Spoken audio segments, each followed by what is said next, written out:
Hey everybody, it's David Johnson with Team Real Estate. Today's video is on septic systems. I had a question last week about what's the difference between lateral lines and a lagoon. So a lagoon looks like a pond, and it's usually, obviously far away from your house. And it does the same thing as the lateral lines in a different way. So let's talk about how they're designed first. Both lateral lines and lagoons go by how many people, how many bathrooms do you have in the house?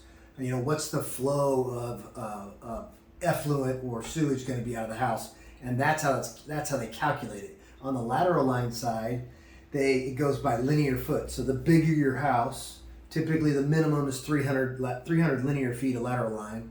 If you have a bigger house, you may need 400, 500, 600 linear feet of lateral line. On the lagoon side, it's calculated the square foot of the actual area of the lagoon. So the bigger your house, the larger your lagoon. What's the difference in them? They both accomplish the same thing. They take the end effluent water, which is after most of the solids have dropped out and gone away, and they get rid of that fluid. The way lateral lines do that, lateral lines depend on the surrounding soil very much so. They're right below the surface of the grass or the top surface, and they depend on that water soaking into the soil and leaching out into all the surrounding vegetation. Whereas a lagoon doesn't do that. It can be installed in more challenging soils, where if you don't have the soil that's going to support lateral lines, you can put in a lagoon, because it's not about really the water soaking down. It's about letting that sun and evaporation do the process for you. So the sun will create, some. They usually, they look like a normal pond. They turn greenish, yellowish. And that fungus or bacteria is doing the same job as what is in your lateral lines. Because in lateral lines, it has a little active bacteria lining inside that trench that's doing the same thing as that fungus on top of the pond. Big question for lagoons is people say, do they stink?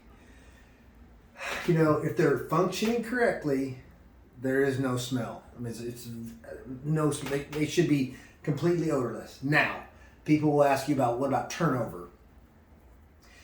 Turnover happens a couple times a year, typically fall and spring, and that's because your temperatures are changing. And what that means is your lagoon will temporarily have a malfunction because the water in the top gets hot or colder, and it drops down and pushes all that stuff up from the bottom to the top. And until that evens out and planes back out, the temperatures get back to normal, you're going to have a little bit of an odor. It's not that big of a deal. I've been around lagoons a long time, and I personally prefer that because I feel like the longevity is for a lagoon. It lasts forever, in my opinion.